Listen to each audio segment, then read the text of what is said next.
తెలంగాణలో రైతుల పరిస్థితి ఘోరంగా తయారవుతుంది.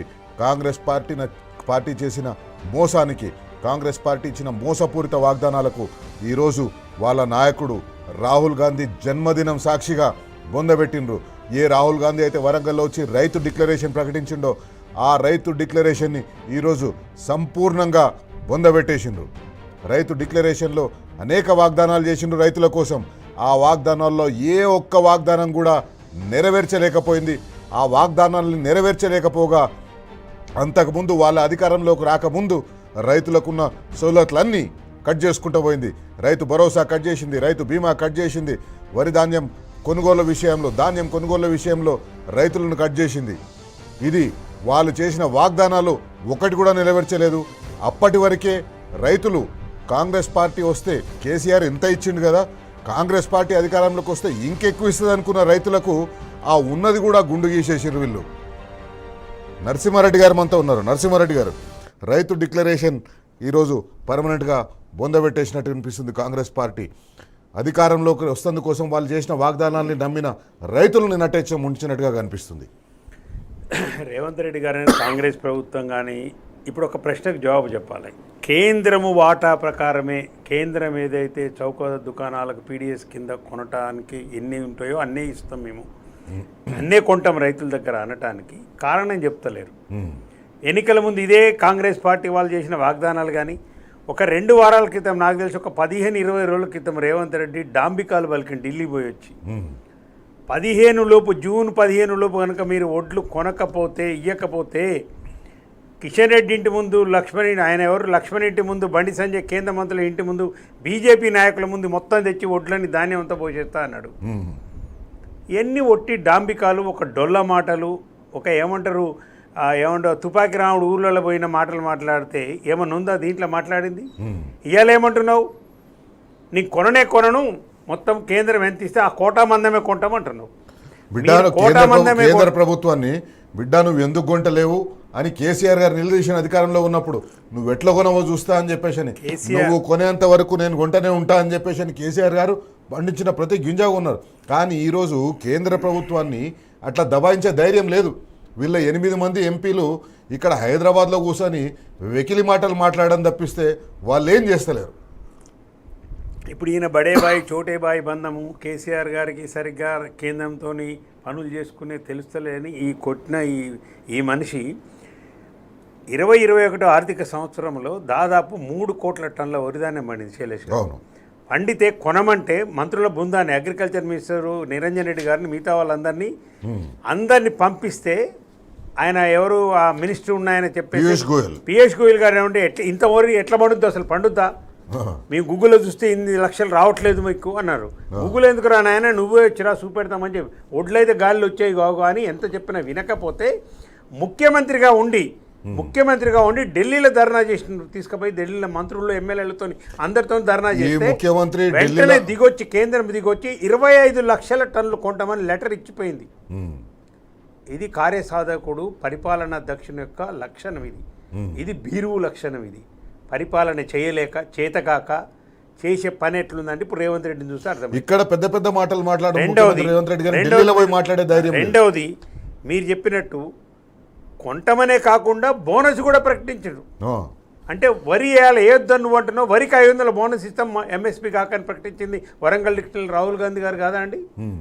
ఇవాళ రైతులను మీరు మోసం చేసి ఇంకోటి వరెంత పండినాక కల్లాలలో మొత్తం నీళ్ళలో మునిగిపోతుంటే రైతులు దోషులతో తీసుకొని వరి తీసి కన్నీళ్ళు గారుస్తుంటే, రైతులు కుప్పల మీదనే ప్రాణాలు ఇడుస్తుంటే, గుండెపోటు చనిపోతుంటే, ఈ మానవత్వం లేని సిగ్గులేని ముఖ్యమంత్రి కాకపోతే ఏంది ఇది పరిపాలన?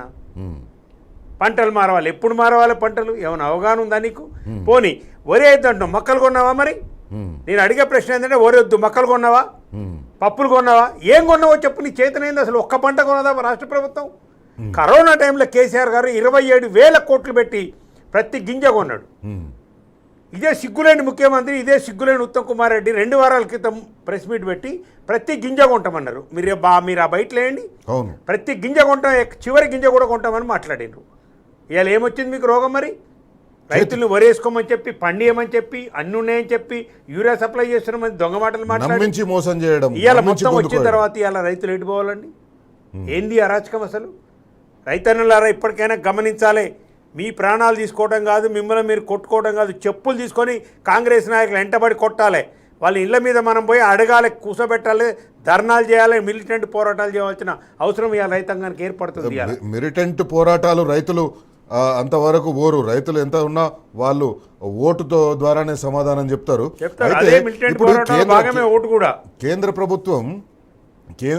ప్రభుత్వం కొనకపోతే కేంద్ర ప్రభుత్వాన్ని పోయి అక్కడ నిలదీయవలసింది పోయి, కేంద్ర ప్రభుత్వాన్ని అక్కడున్న కాంగ్రెస్ పార్టీ ఎంపీలు, బీజేపీ ఎంపీలు రాండి కలిసి పార్లమెంటుని స్తంభింపజేద్దామని చెప్పవలసింది పోయి ఇక్కడ పెద్ద పెద్ద మాటలు మాట్లాడుతున్నారు. ఢిల్లీకి ఈయన 71 సార్లు పోయిండు. ఢిల్లీకి పోయిన ప్రతిసారి కూడా ఈయన ప్రాజెక్టుల కోసం క్లియరెన్స్లు తీసుకోవడానికి మొన్న ఏమన్నారు నరసింహారెడ్డి గారు, మీకు గుర్తు చేయాలి. మొన్న ఏమన్నారు, కిషన్ రెడ్డి మీద వేసిండు. కిషన్ రెడ్డి మెట్రో రైల్ని సాధించుకొని కిషన్ రెడ్డి మెట్రో రైలు సాధించుకొని తీసుకురావాలన్నాడు. ఈరోజు ఏమవుతుంది, ఆయన ప్రాజెక్టుకు, గాంధీ సరోవర్ ప్రాజెక్టుకు, ఆయన రియల్ ఎస్టేట్ ప్రాజెక్టుకు కేంద్ర ప్రభుత్వం అనుమతి ఇవ్వగానే సంతోషపడిపోతున్నాడు, ధన్యవాదాలు చెప్తున్నాడు. ఖచ్చితంగా నాకు ఒక అనుమానం, మీరు చెప్పాలి దీని గురించి. ఈయన ఢిల్లీ పోయిన ప్రతిసారి ఈయన రియల్ ఎస్టేట్కు పనికొచ్చే ప్రాజెక్టులకు అనుమతుల కోసమే మాట్లాడుతున్నాడు. బయటికి మాత్రం నేను ప్రజల కోసం మాట్లాడుతున్నట్టు చెప్తున్నాడు. ఏం చేయట్లేదండి. ఢిల్లీకి ఇప్పుడు 72 సార్లు 76 సార్లు పోయిచ్చిండు. మొన్న నీతి ఆయోగ్ మీటింగ్ పోయిన తర్వాత మోడీ గారు భుజం తట్టి కౌగలించుకున్నాడు అని ఆయనే చెప్పిండు కదా, ఆయన వచ్చి తట్టిండు అన్నాడు. మరి మోడీ ప్రధానమంత్రి ఇస్తుంటే కిషన్ రెడ్డి వద్దంటుండా? నువ్వు ప్రధానమంత్రి దగ్గర పోయినా కదా ఇవన్నీ ఎందుకు అడుగుతలేవు? మరి ఒడ్లు ఎందుకు కొంటలేదు? ఒడ్ల గురించి మాట్లాడలేదు కదా ఎక్కడ. అడిగితే ప్రెస్ మీట్ పెట్టి చెప్పినావా, నువ్వు మాట్లాడినావా? ఓ చిట్చాళ్ళ పోరంబుకుల విషయాలని మాట్లాడుకుంటా నువ్వు రైతు బిడ్డను, నల్లమల్ల బిడ్డను, ఆ బిడ్డను, పులి బిడ్డను అని మాట్లాడడానికి ఏమైనా మాట్లాడితే అండి కల్లాల మీద రైతులు చనిపోతుంటే సిగ్గు లేదని, మానవత్వం లేదు ఈ మంత్రులకు, ముఖ్యమంత్రులకు. ఎవరు కొనాలి ఇప్పుడు ఆ ఒడ్లు? ఎవరు కొనాలి? ఏంటి దీని సారాంశం అంటే, శైలేష్ గారు నేను చెప్పనా, పోయినసారి జరిగిందే ఇప్పుడు కూడా చేస్తుండ్రు. ఇప్పుడు సివిల్ సప్లైస్ మంచి ఉత్తమ్ కుమార్ రెడ్డి, రేవంత్ రెడ్డి గారికి చేసేది, కాంగ్రెస్ ప్రభుత్వం చేసేది ఏంటంటే రైతుల మీద ఒత్తిడి చేస్తుంటే ప్రభుత్వం కొనదని డిక్లేర్ చేసిండ్రు. ఇప్పుడు ఎటు పోవాలి ఆ ధాన్యం అంటే మళ్ళీ వీళ్ళు మిల్లర్ల దగ్గర పోయి, ప్రైవేట్ వ్యాపారుల దగ్గర పోయి అమ్ముకోవాలి. అప్పుడు ఎంఎస్పీ అమలు కాదు. వాడు ఏ 1500కో 1600కో కొంటాడు. అయితే వాళ్ళు పెడితే ఏంటంటే చెప్తాను, పోయినసారి జరిగింది. ఉత్తమ్ కుమార్ రెడ్డి బస్తా కింతను వసూలు చేసుకొని వీళ్ళు అల్ల నుంచి రైతులు ఎంతకన్నా కొను, నువ్వు మేము అడగము, మార్కెట్లో మేము అడగము, ఎంత కొనవని అడగము, ఎంఎస్పీ తీసుకున్నామని మేము అడగము, కానీ మాకు రావాల్సిన డబ్బులు మాకు ఇచ్చేసాయి. ఇది ఇవాళ చేసిన రక్త మాంసాలు, రైతుల యొక్క రక్త మాంసాల మీద వీళ్ళు ఇవాళ తిని రాబందులా కూర్చొని చేస్తున్నారు. ఇంతకుముందు మీరు వచ్చే ముందు నా ఇంట్రోలో చెప్పిన తెలంగాణలో 2025-26లో దాదాపుగా 290 లక్షల మెట్రిక్ టన్నుల ధాన్యం పండింది. దాంట్లో కేంద్ర ప్రభుత్వం ప్రొక్యూర్ చేసింది. ఒకవేళ రాష్ట్ర ప్రభుత్వం కనుక ప్రొక్యూర్ చేయకపోతే రేపు రాబోయే పంటను కూడా కేంద్ర ప్రభుత్వం ప్రొక్యూర్ చేసింది 106 లక్షల మెట్రిక్ టన్నులు మాత్రమే, అంటే 36% మాత్రమే. మిగతా 64% రైతులు ఈ మిల్లర్లకే అమ్ముకోవాలి. రైతులకు మిల్లర్లు అమ్ముకోవడం వల్ల ఏమవుతుంది, ఎంఎస్పీ రాదు. ఎంఎస్పీ రాకపోవడం వల్ల ఒక్కొక్క రైతు క్వింటాల్ దగ్గర తరుగు తీసేస్తారు. వీళ్ళు ఒక 10 కిలోలు 300 నుంచి 400 రూపాయలు క్వింటాల్ దగ్గర రైతు నష్టపోతున్నాడు. వీళ్ళు ఇచ్చే బోనస్ గాలికి పోతుంది. దీనికి ఒక ఉదాహరణ చెప్తాను. నల్లగొండ కలెక్టరేట్ ముందు భూపాలరెడ్డి గారు, మా జగదీశ్వర్ రెడ్డి గారు ఆధ్వర్యంలో ఒక ధర్నా జరిగింది. మాజీ ఎమ్మెల్యే భూపాలరెడ్డి గారు మిగతా వాళ్ళు పోయి దండెంపల్లి అని పక్కనే ఉంటుంది, 10 కిలోమీటర్లు 8 కిలోమీటర్లు. అక్కడ ఐకేపీ సెంటర్లో ధాన్యం దగ్గరికి వీళ్ళందరూ పోయి బీఆర్ఎస్ నాయకులు పోతే సివిల్ సప్లైస్ అధికారులు కూడా పిలిస్తే వాళ్ళు కూడా వచ్చిండ్రు. వాళ్ళ క్వింటాల్కి ఎంత తీసింది తెలుసా అండి? 10 కేజీలు 12 కేజీలు తీసిన తరుగు తీసినవి ఉంటే వాళ్ళు రిపోర్ట్ ఇచ్చిండ్రు. ఉత్తమ్ కుమార్ రెడ్డి, నువ్వు నిజంగా చెప్తున్నావు, నువ్వు ప్రజాస్వామ్యం మీద నమ్మకండి, పరిపాలన నమ్మకండి, ఉత్తమ్ కుమార్ వాళ్ళ మీద చర్యలు తీసుకున్నావు, ఇంతవరకు తీసుకోలేదు. ఎట్లా కలెక్ట్ చేస్తారంటే 10 కేజీలు ఉంటేనే క్వింటాల్కు. జీవారెడ్డి గారు సీనియర్ నాయకుడు నిన్న చెప్పినగా ఒక్కొక్క క్వింటాల్కు 300 నుంచి 350 రూపాయలు ఇవాళ నష్టపోతాడు డైరెక్ట్గా రైతు.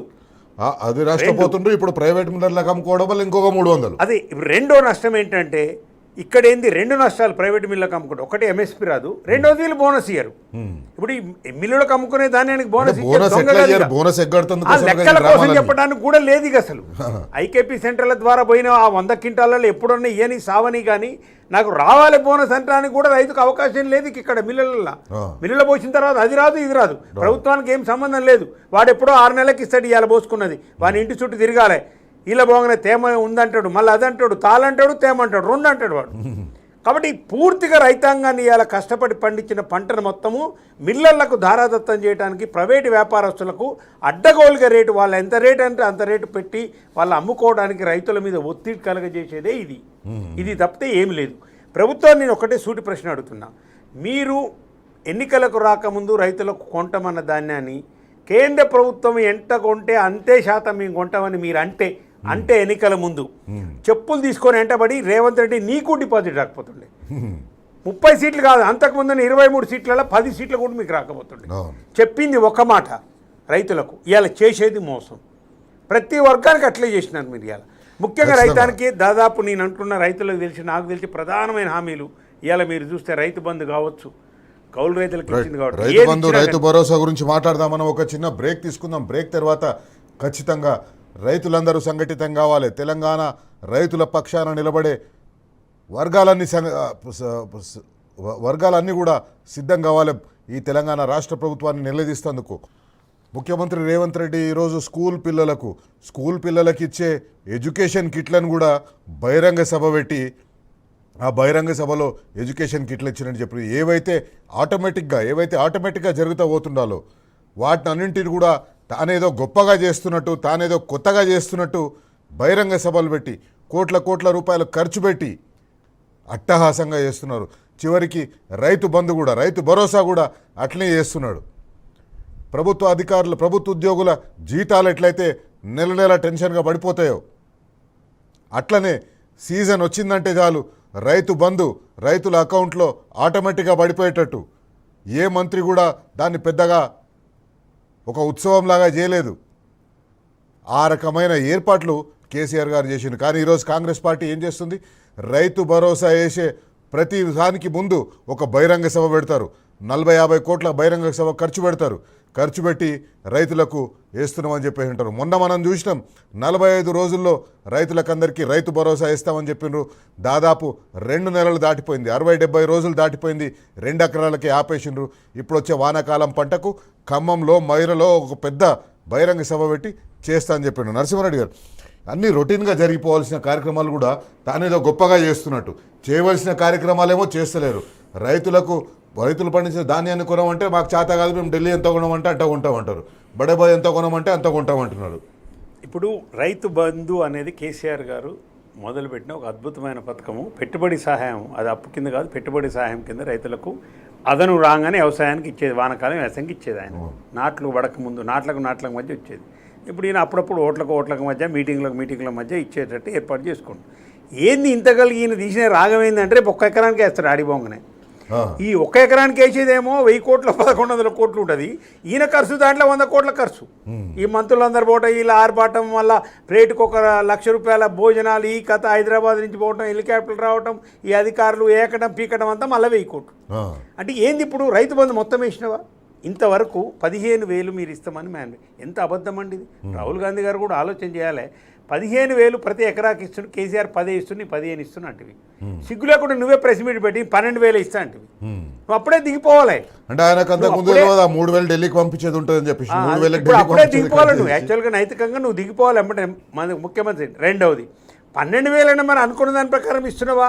పోయినసారి వేస్తా అన్నాడు కదా, పోయిన ఏసంగా వేస్తా అంటే ఏం చేసినండి? 1 ఎకరానికి 6,000 చొప్పున తీసుకుంటూ పోయిండు. అంటే ఇప్పుడు జరిగిన 5 కార్లలో, కాంగ్రెస్ ప్రభుత్వం వచ్చినాక 5 సీజన్లలో ఈయన వేసింది 2 సీజన్లు, 3 సీజన్లు బాకీ. ఒక్కొక్క రైతుకి ఎంత బాగుపడ్డదో చెప్పండి. ఇప్పుడు మదిరాల మీటింగ్ పెట్టి ఏం చేస్తున్నావు, ఎంత వేస్తున్నా చెప్తలేడు. రైతు బంధు వేస్తామంటున్నావు, ఎంత వేస్తావు? ఆ పోయిన 3 కార్లు కలిపి ఈ కారు కూడా వచ్చే వానకాలాన్ని కూడా కలిపి వేస్తావా? అది చెప్పండి. అంత లేదు. ఇప్పుడు ఈ కారు మొత్తం వానకాలం వరకనే ఎకరానికి 6,000 చొప్పున 70 లక్షల మంది రైతులకు వేస్తావా? అది చెప్పడు. రైతు రుణమాఫీ అంటే 30% కూడా చేయబోతుంది. మీ బట్టి మార్కలు చెప్పే 12,000 కోట్లు చేరినాయి. మీటింగ్లో 49,500 కోట్లు అని చెప్పిండ్రు. స్టేట్ లెవెల్ 49 కాడికెళ్ళి 12,000 కోట్లకు పాండవులు ఎంతమంది అంటే మంచం కోళ్ళ 12,000 కోట్లు చూపించేసి అంటే ఎంత పర్సెంట్? 20% చేసిండు. కేసీఆర్ గారు 2 టర్ములల్లో 30,000 కోట్లు మాఫీ చేసిండు, రుణమాఫీ చేసిండు, 1,00,000 చొప్పున. అది అయిపోయింది. ఇంకా రెండవది ఏంది?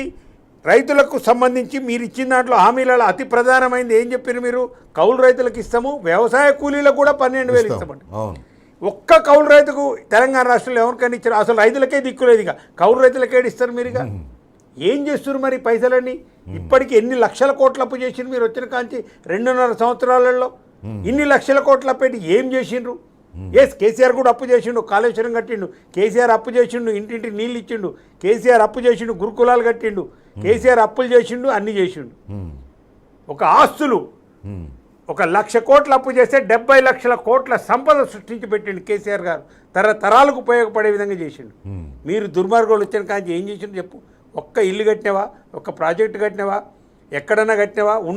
అంటే చెప్తున్నాను, అసమర్థ ప్రభుత్వం అని ఎందుకు అంటున్నాం అంటే మేము చేసేది రాజకీయ ఆరోపణ కదా శైలేష్ గారు. మీరు రాజకీయ ఆరోపణలు చేయట్లే. ఉన్న వ్యవస్థలను పకడ్బందీగా కొన్ని సంవత్సరాల పాటు నడిపిన వ్యవస్థను మీరు నడపలేకపోతున్నారు. ఎందుకనేది ఇవాళ రైతులు కూడా అసమర్థత. అందుకే అసమర్థం. ఇప్పుడు కరోనా టైంలో 11 విడతలుగా కేసీఆర్ గారు ఉన్నప్పుడు ఈవెన్ కరోనా టైంలో కూడా 73,000 కోట్ల రూపాయలు టైం ప్రకారం రైతుల ఖాతాలలో పడ్డాయి. 3 డిపార్ట్మెంట్ నుంచి వాళ్ళకు మెసేజ్లు వచ్చేది. బ్యాంకు, గవర్నమెంట్ నుంచి, వ్యవసాయ శాఖ నుంచి వచ్చేది. ఇవాళ ఎందుకో రావట్లేవు రైతులకు మెసేజ్లు. మరి 73,000 కోట్లు వేయగలిగిండు 11 విడతలుగా. నువ్వు వచ్చినాక 5 విడతలనే 2 వేసి 3 కొట్టినావు. మరి ఇప్పుడు దొంగవనాలని దొరవనాలని నువ్వే చెప్పి ఏం చేయాలి? బోనస్ మీరు ప్రకటించిందే కదా. ఎవరు ప్రకటించమని రైతులు చెప్పిండ్రా? మీరే ప్రకటించారు. 500 ఇస్తానండవు, మక్కలకి ఇస్తానన్నావు, పెసలకి ఇస్తాను, పొద్దురుగుడు పూకి ఇస్తాను, అన్నిటికి ఇస్తాను. చెప్పకపోయినా రైతు బంధు ఇచ్చిన కేసీఆర్ గారు వీళ్ళు చెప్పిన దాన్ని కూడా ఇస్తలేరు, నడుస్తున్న దాన్ని కూడా కట్ చేస్తున్నారు. నువ్వు 6,000 చొప్పున కానీ ఇంతవరకు ఇచ్చినవా? అది లేదు. ఇలా రైతులందరూ ఏమనుకుంటున్నారు? ఎందుకు కేసీఆర్ని గుర్తు చేసుకుంటున్నారు? రైతు బంధు పడ్డది అయ్యా దేవుడి ఆడి ఉండే, ఎప్పుడు ఒక్కసారి కూడా మిస్ కాకుండా వేసిండని వాళ్ళు అనుకుంటారు. వృద్ధులండి, వృద్ధుల పెన్షన్ దల్లా రైతులు కూడా ఉన్నారు. 2 నుంచి 4,000 చేస్తా అంటివి. ఇంకెన్నేళ్ళు కావాలి? ఎన్నేళ్ళు కావాలి 4,000 చేయడానికి? ఎన్నేళ్ళు కావాలి? 42.5 లక్షల మంది కేసీఆర్ గారు ఇచ్చిన 2,000 ఇప్పుడు కూడా నడుస్తుంది రేవంత్ రెడ్డి. నీ 4,000 ఇంకా అమలు కావట్లే ఎక్కడ తెలంగాణ లేపల్లెలో కూడా.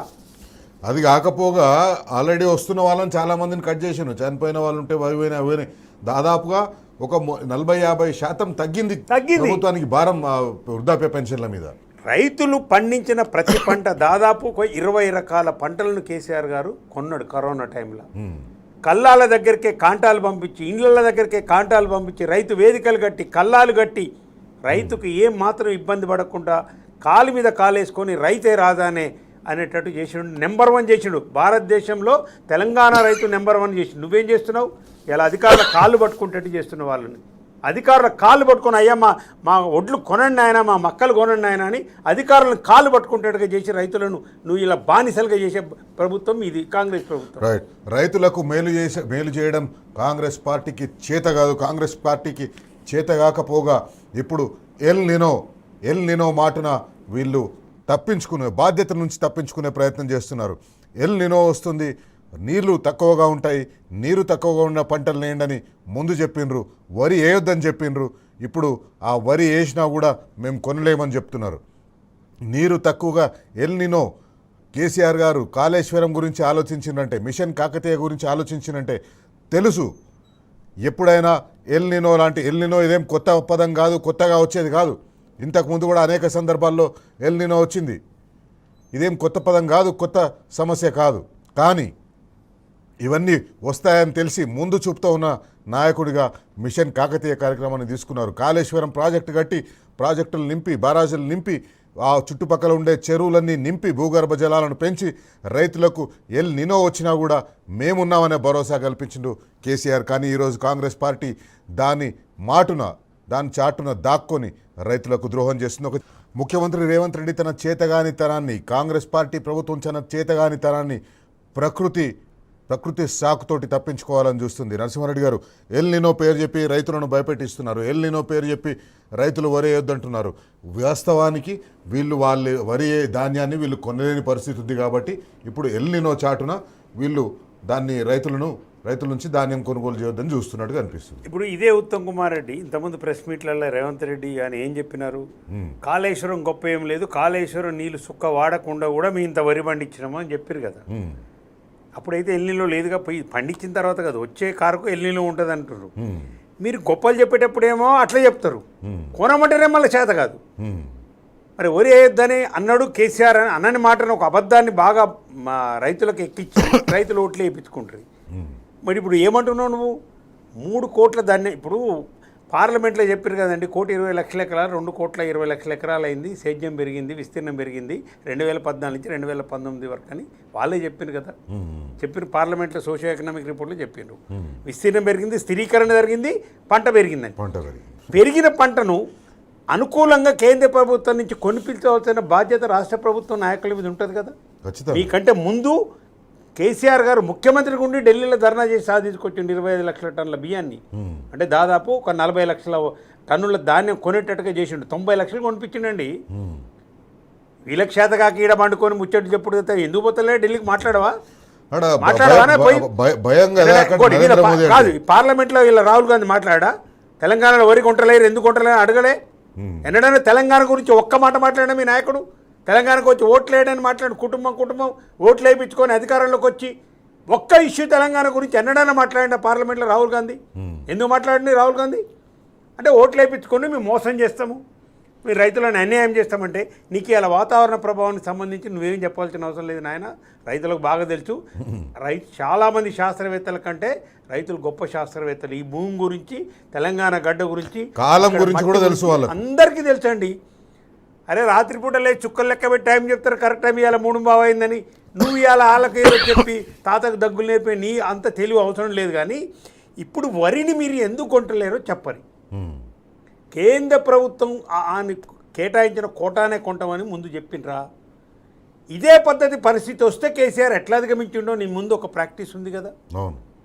మరి నువ్వు చాలా సార్లు 70 సార్లు పోయినా ప్రధానమంత్రి కలిసి దానికి చాలా గుండె ధైర్యం కావాలి, రైతులంటే ప్రేమ కావాలి. ఇక్కడ బీజేపీకి నువ్వు లొంగిపోయినవు. ఇక్కడ బీజేపీ రేవంత్ రెడ్డిని రక్షిస్తుంది, మోడీని బీజేపీని రేవంత్ రెడ్డి తిట్టడు. ఇది ఒక అవినాభావ సంబంధం నడుస్తుంది, మధ్యవర్తిగా చంద్రబాబు నాయుడు ఉన్నాడు మీరు అని చెప్పింది వాస్తవమే కదా. ఇవాళ రాహుల్ గాంధీకి తెలివి ఉంటే అసలు దీంట్లో బీజేపీ పాత్ర ఏంది? బీజేపీ వాళ్ళు ఎందుకు సైలెంట్ ఉంటున్నారు? బీజేపీ వాళ్ళు బండి సంజయ్ ఒక సందర్భంలో అన్నాడు నువ్వు ఎట్లా కొనవో చూస్తా మేము మొత్తం కొంటామని చెప్పేసి ఆయన కూడా అన్నాడు. కొంటామంటారు. ఇప్పుడు ఇదే వీళ్ళిద్దరు కలిసి డ్రామాలు ఏంటంటే ఇప్పుడు కిషన్ రెడ్డి మన వీళ్ళిద్దరు తిట్టుకోరు కదా. అసలు డ్రామా ఏంది? అరే నువ్వు తిడితే కేసీఆర్ని తిడుతున్నావు, బీఆర్ఎస్ తిడితే వాళ్ళకి అనుకూలం అవుతుందా? నన్ను కూడా తిట్టవా, కొంచెం తిడితే నేను ఇద్దరు కలిసి ఆయన తిట్టమని ఆయన తిట్టించుకొని అది ఇటు తీసి మళ్ళీ ఏదో చేసిండు. ఈ డ్రామా కూడా ఓట్ల డ్రామా. కిషన్ రెడ్డి స్పందించరండి, నీకు బాధ్యత లేదా? ఎవరు ఓట్లేసి గెలిచిన కిషన్ రెడ్డి గారు? మీరు బండిసే 2 మంత్రులు కేంద్ర మంత్రులు మీరు చేసిందేంది? వాళ్ళు 8 మంది ఎంపీలు, వీళ్ళు 8 మంది ఎంపీలు కదా. ఎక్కడైనా 16 మంది ఎంపీలు కలిస్తే పార్లమెంట్కి పోయి ఆ మంత్రి దగ్గర పోయి ప్రధానమంత్రి దగ్గర పోయి మాట్లాడవచ్చు కదా. ప్రధానమంత్రి గారు ఇక్కడ పంట ఇది, ఈ పంట కొనవలసిన బాధ్యత కేంద్ర ప్రభుత్వం ఉంది, మన మీద ఉంది, రైతులను మనం ఇబ్బంది పెట్టొద్దని వీళ్ళిద్దరు పోయి మాట్లాడతారా? ఆయన మీద ఈయన మీద మాట్లాడుకొని ఇప్పుడు రైతులను అన్యాయం చేస్తారు కదా. ఇది రైతులను అన్యాయం చేసే దగా చేసే ప్లాన్ తప్పితే ఇప్పుడు మీరు చిత్తశుద్ధిగా ఎక్కడ రైతులు కొంటారు? ప్రధానమంత్రి దగ్గర పోయి ఎందుకు ముఖ్యమంత్రి పోయి అడగడు? ఎందుకు కిషన్ రెడ్డి పోయి ప్రధానమంత్రిని అడగడు? ఈ కొనాల సార్ ఖచ్చితంగానే ఎందుకు చెప్పరు మీరు ప్రధానమంత్రితో? ఈ ముఖ్యమంత్రి రేవంత్ రెడ్డి గారు 15 రోజుల కిందనే ఏమన్నానంటే మీరు కొనకపోతే జూన్ 15 వరకు మీకు టైం ఇస్తున్నాను. ఈరోజు జూన్ 19, జూన్ 15 వరకు టైం ఇస్తున్నా. జూన్ 15 లోపల మీరు కొనకపోతే మీ ఆఫీసుల ముందు వచ్చి ధాన్యాన్ని ముందర వచ్చి ధాన్యాన్ని పోస్తామని చెప్పేసి అన్నాడు. ఈ రోజు ఎక్కడ పోయింది? ఒక్క మాట మాట్లాడతలేడు. ఇప్పుడు అన్నాడు కదా కొనుడేం లేదు, కోట మంది కొంటామంటే ఒకసారి క్విక్ గా రేవంత్ రెడ్డి అన్న మాటల్ని రైతులకు చూపెట్టాలి, రైతులకు మళ్ళీ ఒకసారి గుర్తు చేయాలి. చూడండి రేవంత్ రెడ్డి ఏమన్నాడు, జూన్ 15 లోపల కొనకపోతే నేను అంతు చూస్తా అని చెప్పేసి అన్నాడు. ఎక్కడ పోయిండు? తోక ముడుచుకొని పారిపోయిండు. ఒకసారి అది చూద్దాం. రాష్ట్ర ప్రభుత్వం సేకరించిన ఓట్లు తడిసిన ధాన్యంతో సహా కేంద్ర ప్రభుత్వంతో కొనిపించాలి. ఆ బాధ్యత కిషన్ రెడ్డి గారు తీసుకోవాల్సిందే. ఒకవేళ కిషన్ రెడ్డి గారు ఆ బాధ్యత తీసుకోకపోతే మీ పార్టీ ఆఫీస్ దగ్గరనో మీ ఇంటి దగ్గరనో తీసుకొచ్చి అవి పోయడం జరుగుతుంది. కేంద్ర ప్రభుత్వం మీద యుద్ధమే ప్రకటించడం జరుగుతుందని నేను ఈ సందర్భంగా కిషన్ రెడ్డి గారు చెప్పదలుచుకున్నా. కాకపోతే ఈ ధాన్యం కొనాలన్నా కేంద్ర ప్రభుత్వం ముందుకు రావాలి. కేంద్ర ప్రభుత్వం ముందుకు రావాలంటే పెద్దలు కిషన్ రెడ్డి గారు బాధ్యత తీసుకోవాలి.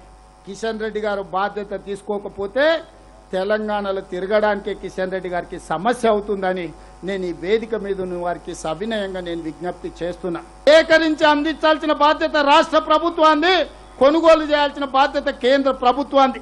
అందుకే ఈనాడు కేంద్ర ప్రభుత్వాన్ని డిమాండ్ చేస్తున్నాం. తెలంగాణ రాష్ట్రం నుంచి 75 లక్షల క్వింటాల వడ్లను కొనాల్సిందే. రైట్. నరసింహారెడ్డి గారు విన్నారు కదా ఎట్లా మాట్లాడిండు. మీ ఇంటి ముందర పోస్తాం, మీ ఆఫీసుల ముందర పోస్తాం, తిరగనీయం, నిలదీస్తాం, పెద్ద పెద్ద మాటలు మాట్లాడిండు. ఇవన్నీ పిట్టల దొర మాటలే, చేసేది ఏముండదు. మాటలు మాత్రం బడబడ బడబడ బుడర్ ఖాన్ మాటలు మాట్లాడుతుంటారు. ఇప్పుడు యుద్ధం అన్నాడు కదా, ఆ. ఏది నీ యుద్ధం మరిగా? వాళ్ళు తీసుకుంటే కొంట అంటుంటివి, నీ చేతగాంతనం అన్నట్టు ఇలా Surrender బయటపడ్డది. అయిపోయింది. ఇప్పుడు నీ చేతగా అంటే బహిరంగ సభల మైకులు పెట్టగానే జనం కనపడగానేమో ఆవేశము, మోనో యాక్షన్లు, ఏమంటే ఏకపత్రాభినయాలు చేసుడు తప్పితే నువ్వు చేయవలసింది ఏంది? ప్రధానమంత్రి దగ్గరికి పోయి మాట్లాడి దాని మీద వినకుండా ఒక ధర్నా చేసి, ఇక్కడ ఢిల్లీలో పోయి ధర్నా చేయాలండి. ఎందుకు భయం నీకు? అంటే నీకు ఓటుకు నోటు కేసు ఉంది ఏమనంటే తీసిపోయి లోపడేస్తాడు, మెద మీద కత్తి ఉందనేనా? ఇది తప్పితే ఇంకేముందని చెప్పండి.